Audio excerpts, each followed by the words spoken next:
My name is Nora Chambers. I'm 33 years old, living in Austin, Texas. There are afternoons when I sit alone at my usual coffee shop, watching sunlight shine through the steam of my herbal tea, feeling a heavy weight in my chest.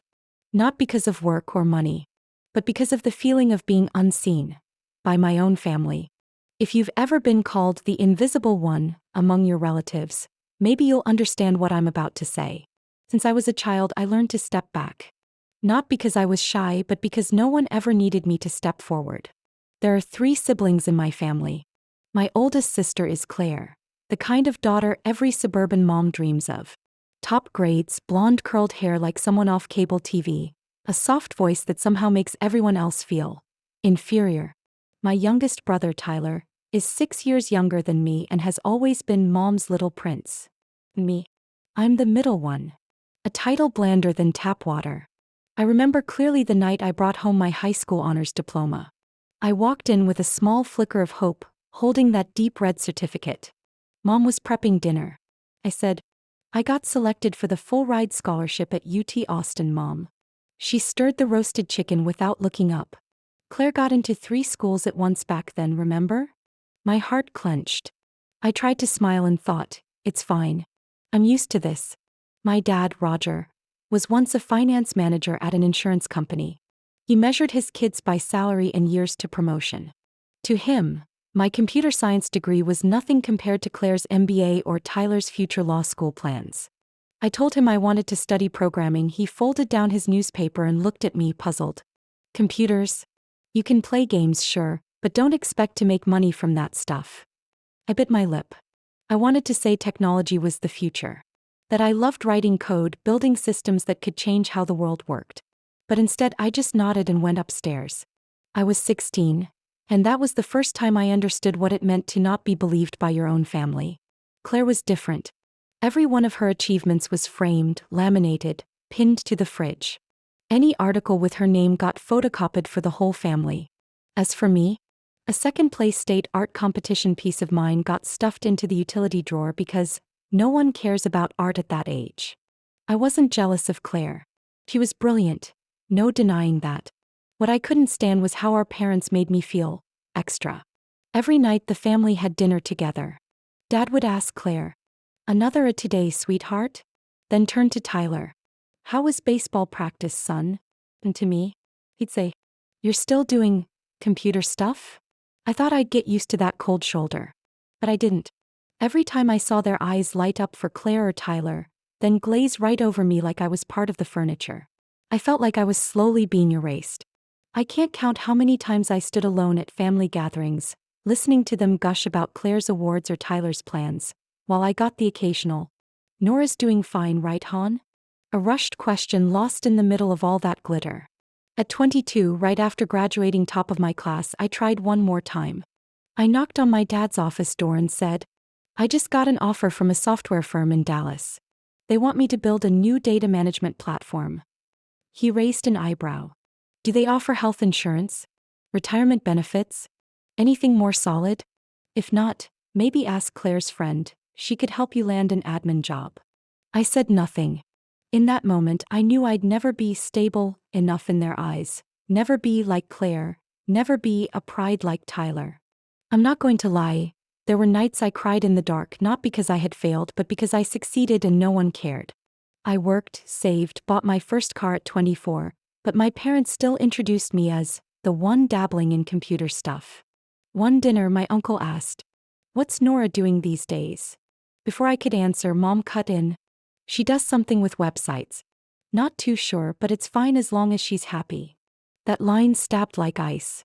Right then and there, I promised myself, one day they'd look at me differently. Not with pity, but with respect. At 24, I moved to Dallas with 2 suitcases, an old laptop, and a few $100s left in my account. I rented a ground floor unit in a rundown complex where the wood floors creaked with every step. I didn't care. No one there compared me to Claire or asked about health insurance. There, I was just Nora trying to build something from scratch. I started freelancing, coding, web design, bug fixing for small local businesses. The coffee shop across the street became my office from early morning until midnight. Every signed contract felt like a silent victory. No applause, no questions, but also no one stepping on my effort with a, "So when are you getting a real job?" One rainy afternoon, while drafting a budget proposal for a homeless aid organization in Fort Worth, I had an idea. A management platform just for nonprofits. They couldn't afford Salesforce or Oracle, but they still needed user tracking, event scheduling, clear finances, and above all, a simple interface. I called Megan, my college friend now working in community development in San Antonio, and pitched it. "You want to build software for nonprofits? They can't afford anything, Nora. They don't need to pay up front. Just need it. If it's useful, we can grow, offer a free base model, and charge for upgrades." Silence. Then Megan said, "You're nuts." I'm in. 3 months later, I dumped my savings into leasing an old meeting room in East Dallas's Tech Park. We added another friend, Daniel, a cybersecurity developer. Just the three of us, a whiteboard and a shelf full of instant noodles. We called our product CivisNet, short for Citizen Network. No fancy logo. Just a fast interface that synced with Google Sheets, PayPal, QuickBooks, tools small orgs were already using manually. We sent the beta version to 12 Texas nonprofits. Within 2 weeks, 9 responded positively, 6 adopted it full-time. 1. Horizon Hope mentioned us in an interview with Texas Community Weekly. Under the article, I read 3 words: life-changing solution. After that, orders came fast. We built a team, moved into a bigger space in Midtown. But I still never used my full name in any documents. In every article, Megan spoke for us. On the legal forms, I signed N. Chambers. On tech forums, I was just NC, not out of shame, but for distance. I didn't want my mom stumbling across the name online and saying, "Must be someone else with the same name." I didn't need their validation to keep moving. 3 years passed. CivisNet was now available in 41 states. We had offices in Seattle, Boston, and most recently Vancouver. We'd just been invited to the Global Civic Tech Forum in Berlin. One magazine called me the great ghost of nonprofit tech, the woman behind a host of community support systems that no one had ever seen. When Greenrock Financial offered $18 million to fund an expansion into public health networks, I turned it down. Not because I didn't need the money, but because I wanted to keep control. We chose to grow slow and steady, refusing to sell out to any investor who saw only the revenue stream without understanding the mission behind it. I rented a penthouse in Austin with floor-to-ceiling windows overlooking the Colorado River. The place was minimalist, quiet, no signage, no assistant. My car was a silver-gray electric hatchback. No vanity plate, no brand decal. From the outside, I looked like any other coder, iced coffee in hand, Bluetooth earbuds in place. But beneath that surface, a machine was moving, coordinating hundreds of projects from Boston to Phoenix, from Miami to Anchorage. One day, while reviewing the quarterly financial reports, I saw a familiar name on a partner contract: Everton Blake Financial. That was the firm Claire had just moved to last year. They had purchased a management platform through one of our Chicago branches. I sat there frozen. Claire, the one who once told me to apply as an IT assistant at a bank for stability, was now running her entire portfolio on the software I had built. She had no idea. No clue that the overlooked middle sister she once dismissed was the one holding the keys to the platform license. I closed my eyes and leaned back into the chair. All the silent years, all those mornings waking up at 4 a.m., the nights coding past midnight, every rejection, every comment that sliced like a paper cut from the people I loved, collected into that quiet moment. No spotlight. No fanfare. Just the quiet knowledge that I had made it. And they were using what I built, even if they didn't know who built it. That same week, Claire sent out a group message inviting everyone to Dad's 60th birthday barbecue. I looked at the message on my phone. "Hope you can come, everyone would be so happy." I gave a wry smile. Happy, huh? It was time.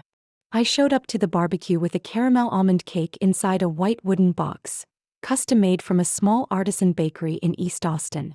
Not to impress anyone, but to remind myself that wherever I sat, my taste never left me. Dad's house hadn't changed. Lawn trimmed like a military drill, vintage lanterns on the porch with bulbs replaced every 2 weeks. Everything so orderly it felt unnatural. I parked beside Claire's brand new Lexus and Tyler's silver SUV, then carried the cake inside. "Oh, Nora's here," my mom Elaine called from the backyard while pouring juice, checking her watch like she wasn't sure I'd show. I brought dessert. It's caramel almond cake, Mom. Oh, lovely. Just put it on the kitchen counter. Jessica brought an entire cheesecake set from Fairhill Bakery. Everyone loves that one. I stepped out into the yard. A white canopy shaded the buffet table, loaded with grilled meats, salads, and appetizers arranged like a wedding spread. Claire stood next to Dad, smiling nonstop, arm wrapped lightly around Derek, her husband, recently appointed executive VP at Fairway Capital. Of course, the seat reserved for me was at the far end, next to the extra folding table near the fence, plastic chairs, random toys, and a few kids smearing ice cream on their shirts. A handwritten sign read, Table 2, Kids Extras. I sat down beside my cousin's daughter, 8-year-old Amelia, who was tapping away at a phone game. What are you playing? I asked. Farming simulator. But it's laggy. Not fun. I pulled out my phone, connected her to my personal hotspot. Try again. 2 seconds later, her screen lit up. She looked at me wide-eyed. You're really good with tech, huh? A little. Then came the clink of a mic. My dad, Howard, stood up, adjusted the collar on his polo, and raised a glass of champagne. Thank you all for being here today. We've got a lot to be proud of. Claire's just been invited to work on an international finance project in New York. Thunderous applause. A huge milestone, right? He said, glancing at Mom, who beamed with pride. Tyler was also just promoted to assistant counsel at the Austin PD. Polite claps followed. No mention of me. It wasn't like I had nothing to share. Last week, Civisnet had signed with 3 major hospital systems in the Northeast, launching a customized rollout for nearly 800,000 patients. But no one asked. I poured myself some water and returned to my seat. Amelia tugged my sleeve. What's your job? Something fairly important. Like Aunt Claire with the banks? Different kind of important. Later, while grabbing ice from the kitchen, I overheard my mom talking to Aunt Margaret. Nora still plays with computers. It might be fun now, but I'm not sure it's sustainable. I stood behind the fridge door, each word hitting like a nail in the chest. Margaret sighed. She's still single, right? Yes. Hasn't mentioned anyone. But Claire, oh my, Derek wants another baby. Claire's unsure. She's busy leading that international team, you know. I knocked gently on the freezer and walked out. Mom, did I just hear you say computers aren't sustainable? She jumped a little but kept smiling. I mean, you're still doing that tech thing, right? Freelance, flexible. I get it. I gave a tight smile. My work spans over 200 employees across 3 time zones. Flexible, yes. But not exactly casual. She glanced away. Can you help bring the cake out? Claire's tied up with guests. You've got steady hands. Cut it nicely. I carried the tray out, slicing the cake with a thin steel knife. Dad walked over, hand on my shoulder. Claire mentioned her friend at the bank needs someone to revamp their website. Think you can help? They need someone who knows HTML. I laid a slice on a plate. I don't fix HTML. I operate a data integration platform for over 400 healthcare and nonprofit organizations. My team handles security at a government level. I don't do freelance. He blinked, slightly puzzled, then chuckled. Well, sounds big. But helping Claire's friend wouldn't hurt, right? I said nothing. Minutes later, back at the table, Uncle Bruce slid into the seat next to mine and nudged me. Nora, still no family of your own? I nodded. Your aunt knows a guy, divorced for 3 years now, looking for something stable. Works in insurance, big backyard. Want your mom to set it up? I couldn't help but laugh. I'm good, thanks. The background music shifted to soft jazz as Claire launched into a story about a high-stakes meeting in New York with her investment team. Everyone listened closely. My mom's eyes sparkled with admiration every time Claire smiled. Derek stood nearby, hands in pockets, nodding along like it was a financial briefing. I stood up and walked toward the edge of the yard, a shaded corner with the gentle hum of a fan. Grace, my COO, sent a message. Arizona data packet synced. Internal newsletter ready to send Monday. I typed back, approved. Schedule as planned. Thank you. Then I looked across the yard where my whole family was laughing and chatting around my sister and the accomplishments they thought were worth celebrating. In that moment I realized, They weren't lacking information. They just didn't want to know. They didn't listen because they didn't believe what I did was truly significant. I took my glass of water and sat down on a chair by the fence, no longer expecting anyone to ask questions. I was used to being underestimated. But things were about to change. And I didn't need to say a word. Claire was near the pool, Prosecco in hand, animatedly recounting a presentation at the Boston office. Everyone gathered around her like every word she spoke was gospel in the world of finance. Dad stood proudly beside her while Mom nodded along with every story. Mr. Scott, the chief investment officer, told her straight up that no one solves data analysis problems like Claire does. One of my aunts chimed in. Our genius. My mom beamed. I stepped away from the garden corner just as my phone buzzed again. A message from Grace. Mr. Hensley is en route. Confirmed. I looked toward the front gate. A charcoal sedan glided past the wooden fence and stopped at the stone walkway. The door opened and there he was, Edward Hensley. His light gray suit, though understated, carried the quiet authority of someone who walks in and out of world-class conference halls. Claire saw him first. Her face went rigid. The Prosecco glass wavered slightly in her hand. Mom, Dad. Hensley's here. The air in the yard seemed to vacuum itself silent. Everyone straightened up, buttoned jackets, smoothed hair. Mom rushed into the kitchen to grab another tray of pastries. Dad stood upright like he was about to welcome the city mayor. Claire walked up to greet him, her smile pulled tight. Mr. Hensley, such an honor to welcome you to our home. He shook her hand politely, nodding. Thank you for the invite, Claire. I just planned to stop by briefly. I stood still by the stone counter, not moving. Hensley looked around the yard. His gaze stopped where I stood. A breath later, his brow furrowed, then cleared with recognition. He bypassed Claire and walked directly toward me. By God. Nora Chambers. Everything in the yard froze. Claire stood speechless, her mouth slightly open. My parents looked at each other, then at me, confused. Hensley approached and extended his hand. I didn't expect to see you here. What a surprise. I shook his hand calmly. Hello, sir. Didn't think you'd stop by in person. I was driving back from Houston and thought I'd swing through. We just reviewed the final terms of the expansion deal this morning. Very impressive. Claire stared at us, her face pale. You know Nora? She asked. Hensley turned to her. Know her? She's the CEO of CivisNet, the strategic partner handling the full-scale operational restructuring your firm's undergoing. My dad took a step back. My mom gripped the arm of her chair. Claire looked like she forgot how to breathe. I'm sorry, she whispered. Nora is what? Chief Executive Officer, Mr. Hensley answered for me. We've been negotiating for over 8 months to finalize the integration phase. CivisNet is set to take over system access starting next month. His words landed like a firework in dead silence. I looked at my mother, the same woman who texted me last week asking if I had any stable plans yet, and saw her lips tighten. She didn't speak. My father turned toward Mr. Hensley, stammering. She really runs that company? Exactly, he confirmed. Not just runs it, she founded it, built it, and now oversees over 400 employees. She's the reason we agreed to switch our entire internal digital infrastructure. Claire nearly stumbled backward. You're serious? My company is about to be managed by Nora. Temporarily a strategic partner. But the tech platform will be directly managed by CivisNet. She's the final approver on every deployment. I turned to Claire. I wasn't hiding it. But even if I had told you, would anyone have listened? No one responded.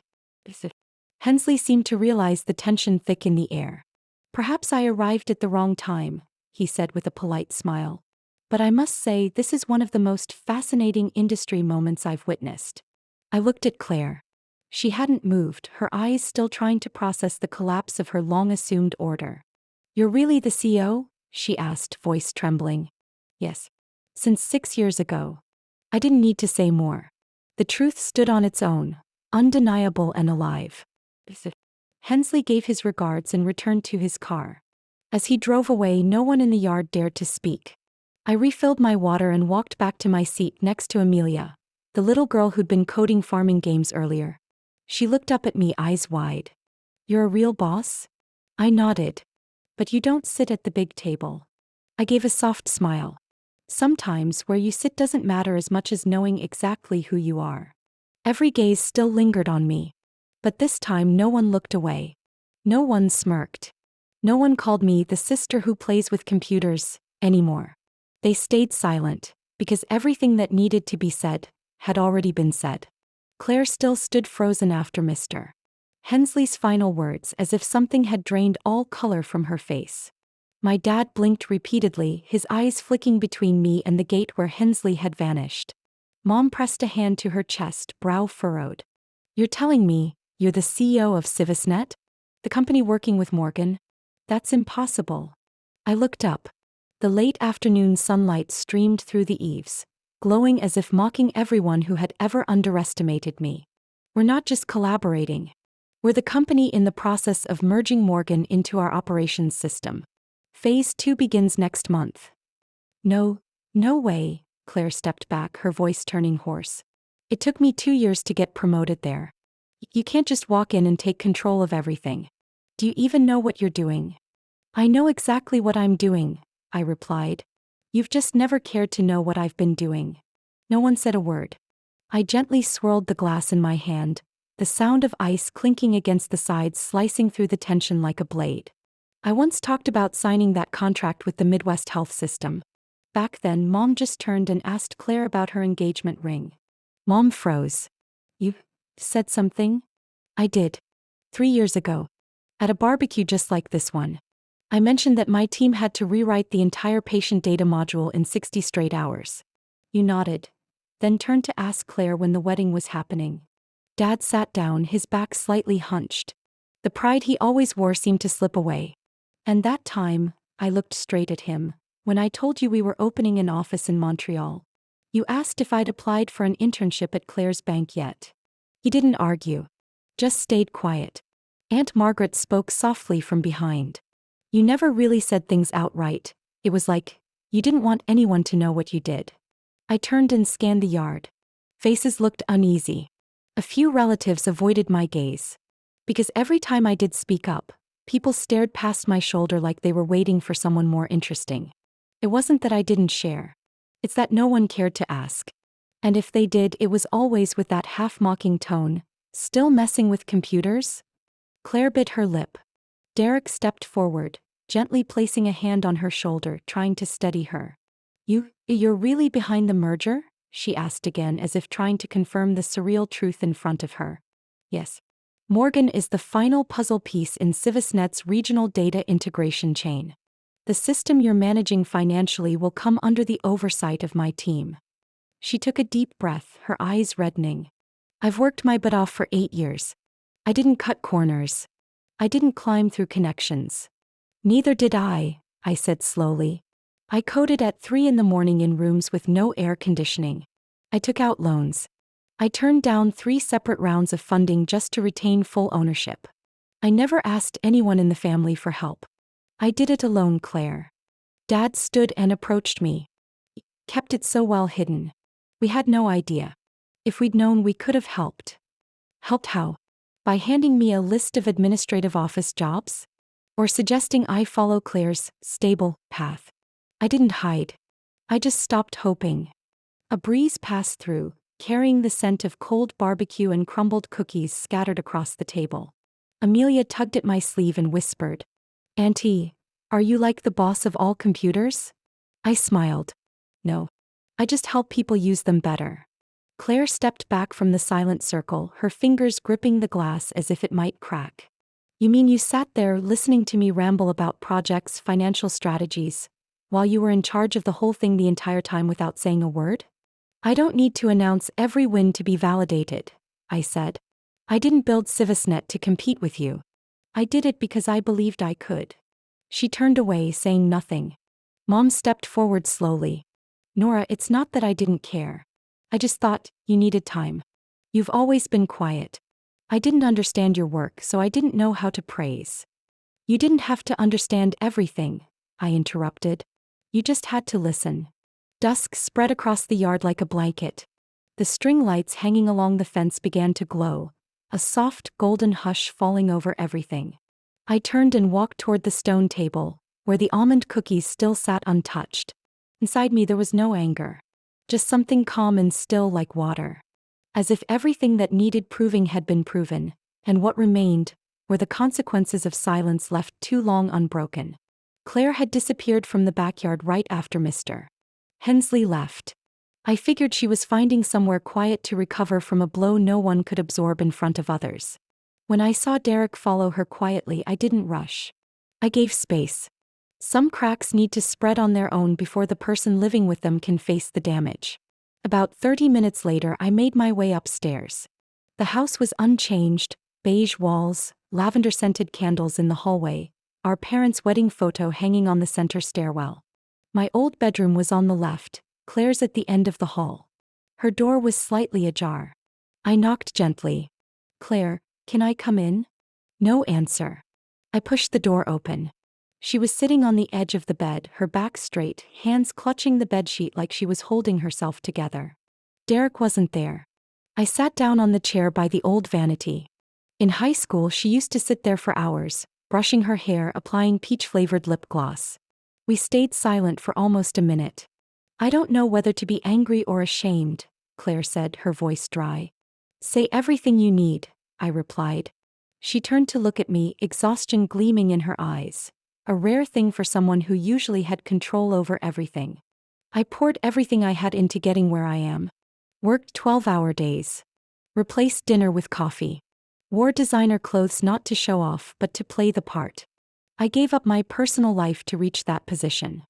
I stayed quiet. And now, Claire drew a deep breath, everything I was proud of got overshadowed by one handshake. Right here at home. Right in front of Mom and Dad. "I didn't mean to hurt you," I said slowly. "The deal with Morgan has been in the works for over 8 months. It was a strategic move, not a personal strike." Claire clenched the bedsheet tighter. "I feel betrayed, Nora. Not just because you kept everything to yourself, but because you sat right next to me, listening while I talked about the company, about investment plans, about expansion strategy. You stayed silent. You let me lay out all my pride while you were about to take control of the whole thing." I looked down at my hands. I didn't speak up because, for years, every time I tried to share something, everyone just smiled and turned to ask you instead. I learned to keep quiet as a form of self-protection. Claire turned to face me. "Do you even know what it feels like to realize that the little sister I thought needed help is actually running a tech empire? You made me feel lost in my own role." "You're not lost," I replied. "You work hard. You've got skills. You're a great manager. None of that changes. My existence doesn't diminish your value. It just challenges the family's old definition of what success means." "You think I'm jealous?" "No. I think you're afraid of losing your lead role." "I used to be afraid of that too." Claire was silent for a while. "I always thought of you as a dreamer. The one who was off track and needed stability. I never expected you'd redefine stability on your own terms." "Yeah. I chose to build the foundation instead of moving into someone else's finished house." Her gaze softened. "I used to tell my friends I was the most successful person in the family," she exhaled quietly. "Now, I don't even know who I am if I'm not the main character in this story." I stood up, walked to the edge of the bed and sat beside her, leaving just enough space. Position doesn't define worth. I didn't build Civisnet to overshadow anyone. I built it because I saw things others missed. Just like you once saw potential in spreadsheets no one bothered to open. She turned toward me, her eyes beginning to ease. "How can two people from the same house know so little about each other?" "Because we grew up in a system that only allowed one person to stand in the spotlight." Claire pressed her lips together, looking up at the ceiling. "Mom and Dad are going to need time to understand. So will I. No one needs to understand everything. Just stop long enough to listen." She sat still, then suddenly let out a soft laugh, a kind I'd never heard from her before, unguarded, uncalculated. "I don't hate you, Nora. But I do need some space to sort through everything. In my head and in my heart. Do what you need." As I stepped out of the room, the soft click of the door hinge behind me sounded like the period at the end of a sentence that hadn't quite finished. I wasn't sure if it marked the end, or the ellipsis of something new. I just knew that between two women raised in the same house but living like strangers, a real conversation had finally happened. The party was winding down as the string lights on the fence shifted to a pale yellow glow. The smell of charcoal and broken cookies faded into the wind, leaving a warm but uncertain emptiness behind. I was rinsing my hands at the outdoor sink when I heard slow footsteps behind me. It was Dad. He carried 2 cans of sparkling water, handed me one, then stared out at the magnolia trees in front of the house. "Do you have a minute, Nora?" I nodded. We sat on the wooden steps, quiet for a few moments. Dad tapped the can against his knee, a habit he had whenever something was hard to say. "I don't know where to begin." "Just start with the truth," I said. He nodded slightly, his throat tightening. "I was wrong. I was wrong to think I had you figured out. I always thought as long as you were okay, that was enough. But what I thought was okay turned out to be just the image I was used to seeing in Claire." I said nothing. "You succeeded. You did extraordinary things, and I never once stopped to ask.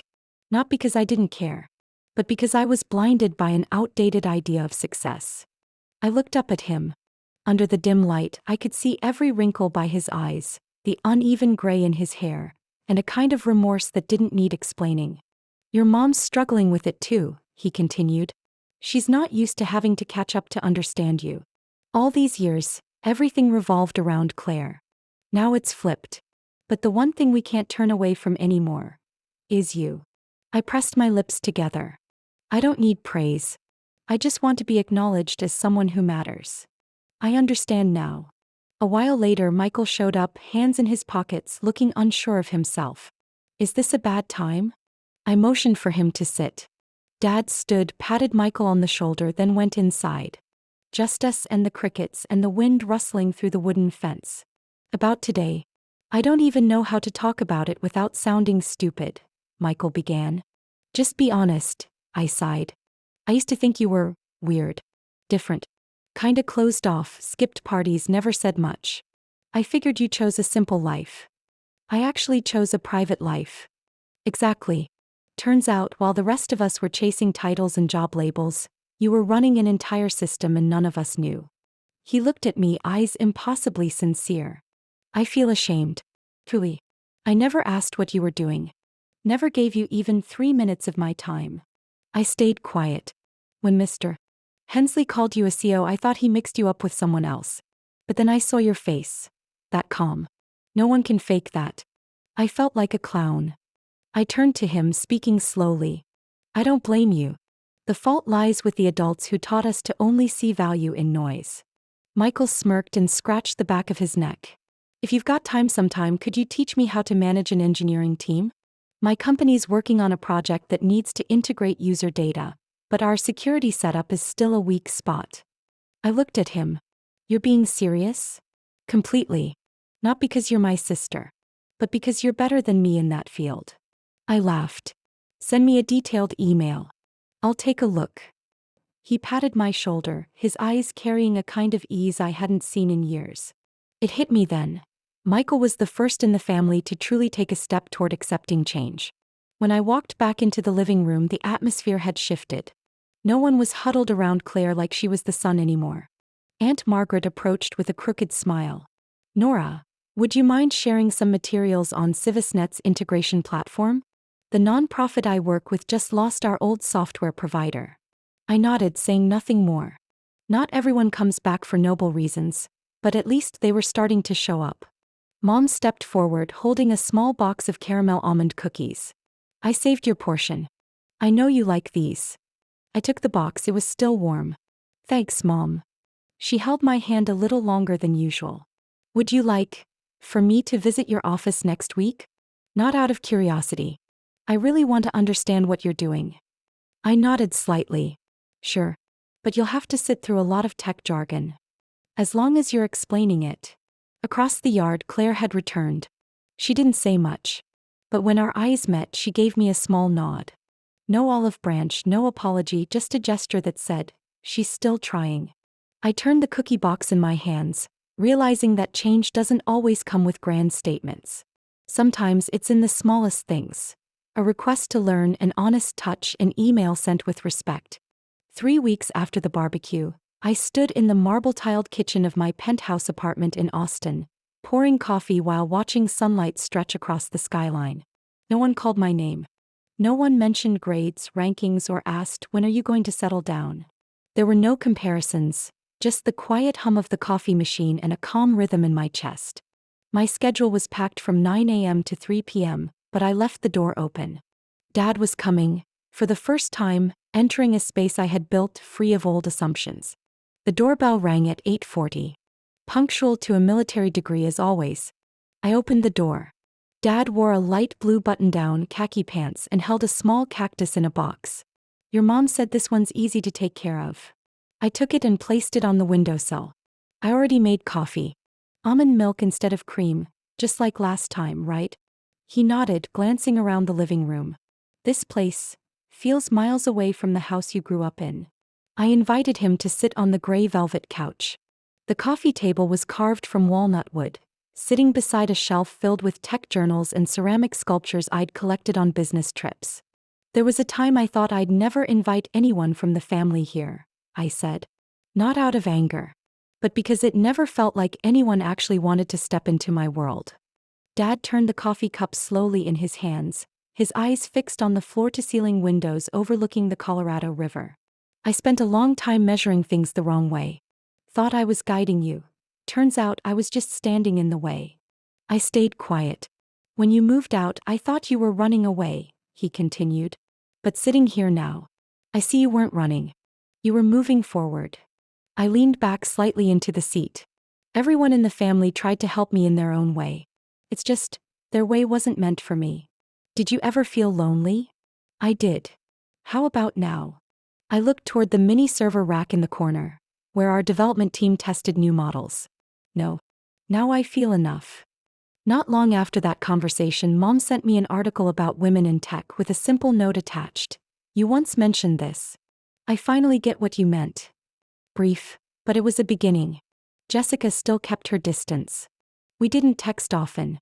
But during Morgan's recent internal meeting, she introduced the new operations system using CivisNet's full name. No abbreviations, no sidestepping. A week later, she sent an email. The subject line was just one word: "Thanks." Michael was different. He invited me to join a tech talk show with students from his university. We debated data privacy, blockchain, and decentralized models like we hadn't spent our entire childhood avoiding each other at the dinner table. Aunt Margaret texted me, asking how to connect blood donation software for her nonprofit. Uncle Bruce sent over a startup pitch and asked for feedback. Some reached out to genuinely learn. Some were just curious. But that didn't matter.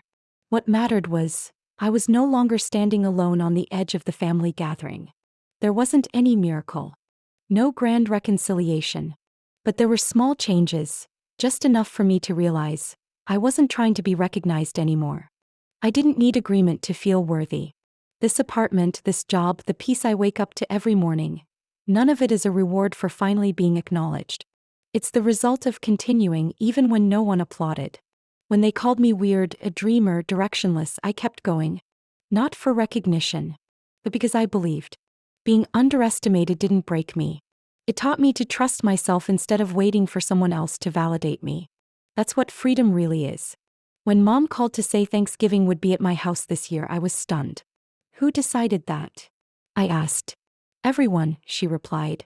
"We think it's time we sat at the same table, for real." When I hung up, my heart skipped a beat. Not from nerves, but because I didn't need to prepare a speech to prove I belonged.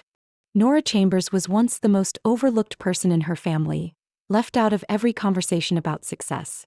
But that silence became the foundation of a tech empire she built with her own hands.